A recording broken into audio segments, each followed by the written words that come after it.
Good afternoon everyone, I am Francis E. De Jesus, and for today's video, I am going to report Accounting and Auditing of Sustainability, Sustainable Indicator Accounting, SIA, Part 1.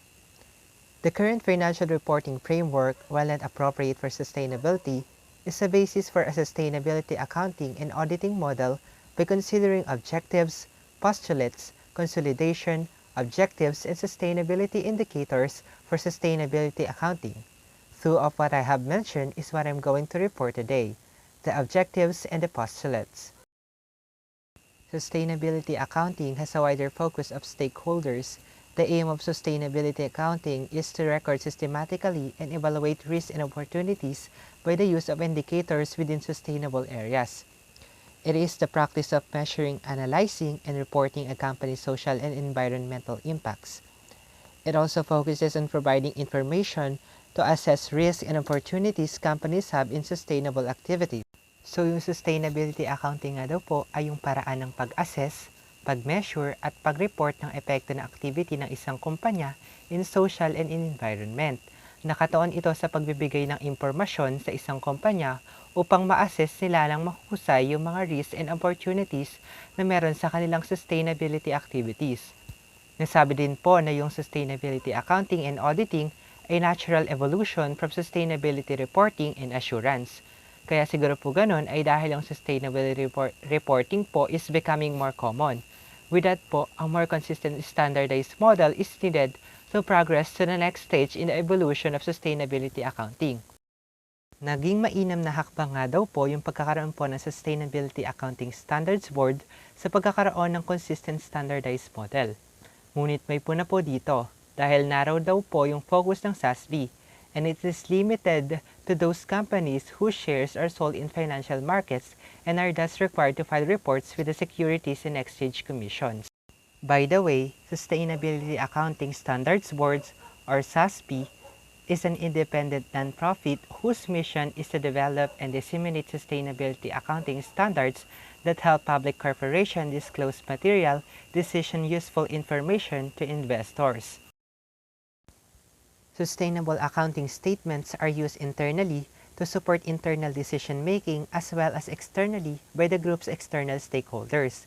Kagaya ng financial statement natin sa accounting na nagbibigay din ng mga economic information para sa mga users nito for them to have an informed judgment. Sustainability statements are basis for various stakeholders, both internal and external, assessment of sustainability risks and opportunities. Objective of Sustainability Accounting. Ang layunin nga po ng Sustainability Accounting ay makapagbigay ng systematic information about reporting units, sustainability risks, and opportunities by use of sustainability indicators as evidence, and it is intended for management and stakeholders. Laman po ng impormasyon na ibinibigay ay patungkol sa risks and opportunities in areas that are central to the company's sustainability. Yun nga po yung social and human resources, environmental resources, technological resources in products and manufacturing processes. So may dalawang uri po tayo ng strategic framework na ginagamit sa pag-aaral at pagmamanage ng consequences of human action. Yun po yung risk management and sustainable development. And yung risk naman po ay nahahati sa dalawang grupo. First is traditional financial risk and the second is environmental, social, and governance or ESG risk. Financial risk is the possibility that a company's cash flow will prove inadequate to meet its obligations, while the ESG risk is the consideration of non-financial risk arising from the environment and sustainability, reputation or brand, legal, technological, product or services quality, labor, ethical conduct, compliance, and strategic considerations. Sustainable responsibility field includes sustainability aspects of the products the company produces, from raw material to finished product, but also responsibility of the product during its useful life, and finally responsibility for disposal, recycling of the product, and any cleanup. In the model shown in the presentation, which is the figure 1, areas of accountability are seen. For traditional accounting that focuses on financial reporting, stakeholders have been owner investors and to a lesser extent creditors. In development of a sustainable society, no requirements have arisen that indicate traditional demarcation of a reporting unit, as the company or group does not reflect the entire responsibility of the enterprise. Postulates are as important for sustainability accounting as for external financial reporting. They represent basic assumptions on which sustainability accounting is based. Postulates of financial reporting provide a basis but are not in themselves adequate. Postulates used to meet financial reporting objectives to provide useful financial information to the users of the reports. These postulates are a basis for guidelines concerning information companies should produce. We have 4 postulates, and that includes going concern, accounting entity, accounting period, and monetary unit. The next preceding slides present a modification of accounting postulates. Let's start with the going concern. The traditional going concern postulate is based on the assumption that the company continues its activities for the foreseeable future and is able to complete its planned financial activities and meet its financial obligation. Sustainability in principles is based on the same idea as the traditional continuity postulate, but the period is extended to include the time necessary to complete sustainability objectives, including product service and disposal, environmental cleanup, and etc. Kapag nga raw po nagkulang si company or a company has trouble meeting its obligations related to the resources that are linked to the company's sustainability in terms of social and human resources, environmental resources, and technological resources, ay hindi daw po kakayanin ng company na magpatuloy for indefinite future. The continuity postulate is based on the idea that operations should continue for the foreseeable future and that the company can meet its commitments, both financial and sustainability, including but not limited to product life cycle, recycling, disposal, and cleanup. This postulate means that the focus of sustainability accounting is to provide a basis for professional assessment of the company's risks and opportunities concerning all aspects of company's activities. This period would sometimes be longer than the period of continuity for financial reporting, especially if there is a long product life cycle and requirements for cleanup, disposal, and restoration at the end. The continuity postulate also has an impact on capital maintenance. Companies must have enough capital to cover both financial risks and sustainability risks. Let's move on to the next postulate, which is the accounting entity. Financial accounting's postulate of accounting unit is based on ownership and control. In financial accounting, an entire company is treated as an accounting entity and is usually a consolidated group. But in sustainability accounting, the sustainability accounting's entity includes all activities over which the company has some form of control. Control regarding sustainability can be exercised directly by responsibility for a company's or group's own operations and indirectly through a company's responsibility to choose suppliers that meet its demands for sustainability. Indirect control also means that a company or group is responsible for products the company or group has sold. The responsibility covers products' life cycle, which include recycling and disposal.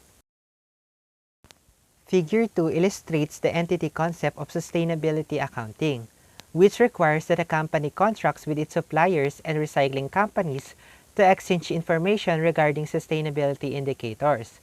Furthermore, products in use among customers must be followed up.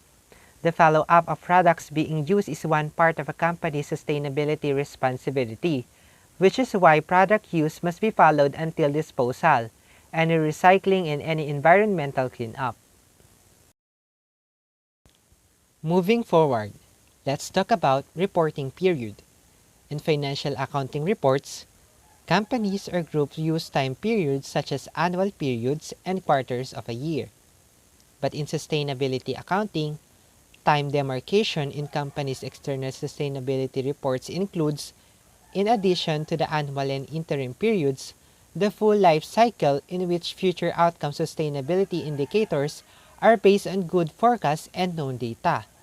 It is important to indicate clearly in sustainability statements what are documented outcomes, facts, and what are forecasts and on what data these predictions are based.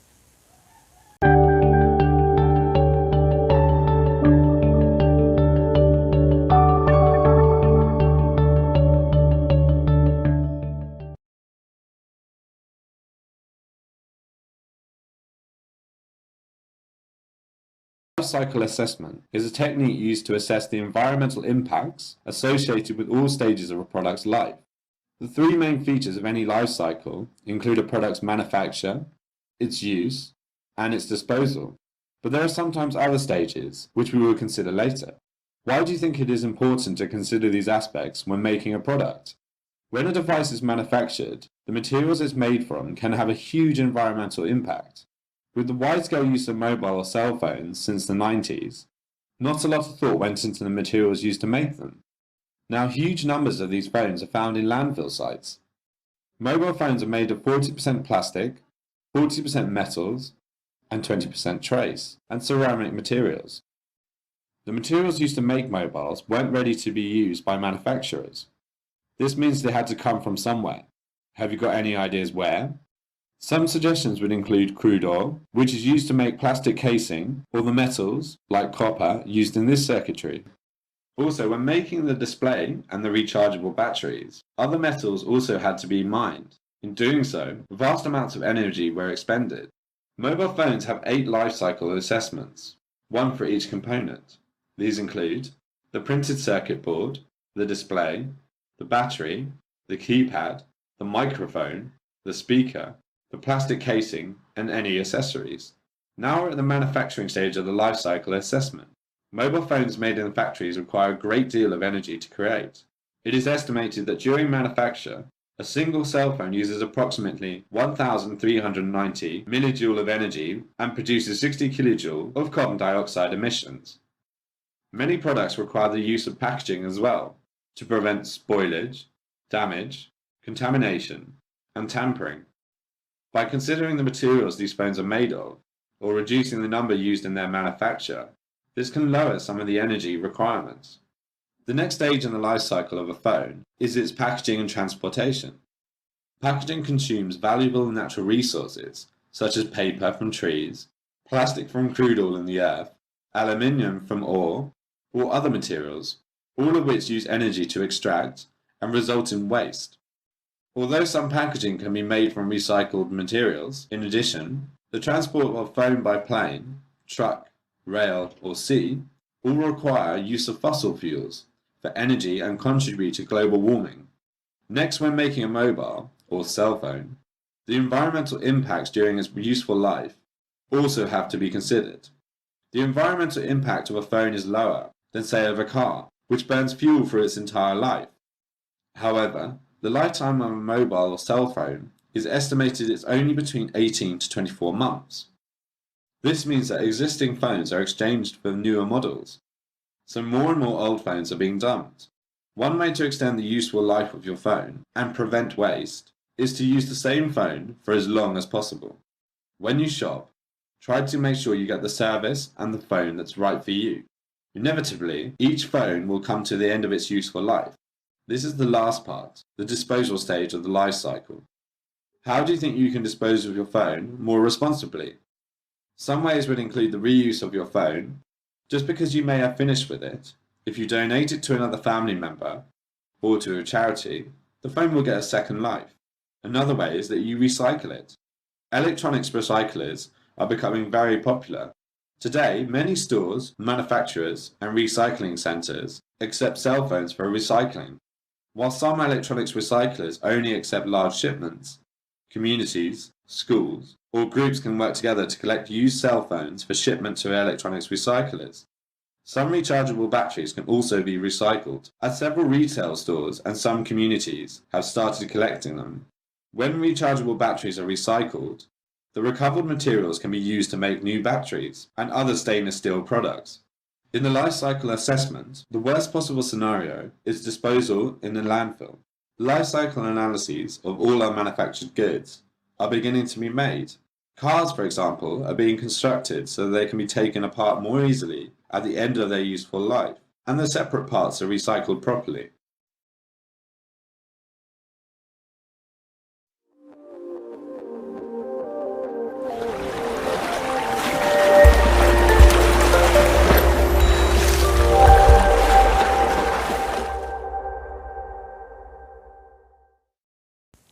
Figure 3 shows product life cycle and demarcation of time. In the figure, Issues with recording of a long time lapse from raw material to disposal, recycling, and cleanup are illustrated. In a sustainability statement for a calendar year, outcomes may be based on production that has taken place during the period, which may include aspects of sustainability reported from suppliers and in the form of commodities that might have been produced in previous periods. Because the products being produced during the year only partially come in use during this period, only forecasts and estimates regarding product sustainability are recorded because products use and recycling takes place in the future. And the last postulate is measurement unit. Sa traditional financial accounting, ang ginagamit na measurement unit sa mga financial statements ay money, which facilitates comparisons among companies and over time. In sustainability accounting, for social and human resources, environmental resources, and technological resources, it is difficult to convert data from different indicators into money. Therefore, units of measure for sustainability are given for each sustainability indicator. Examples are tons of carbon dioxide, sick days, and etc. An indicator is a specific expression that provides information about performance or describe the state of a phenomenon, environment, or area. Values of sustainability indicators or evidence are supplemented by risk and opportunity factors. Risk factors are graded from 1 to 9, with 1 being no risk and 9 high risk. Opportunity factors are also graded from 1 to 9, 1 being no possibility to improve other than to stop production or stop using the resource, and 9 major improvement opportunities. The worst case scenario is 9 in risk and 1 in opportunity. Very high risk and no opportunity to influence the outcome. And here my report ends. Thank you.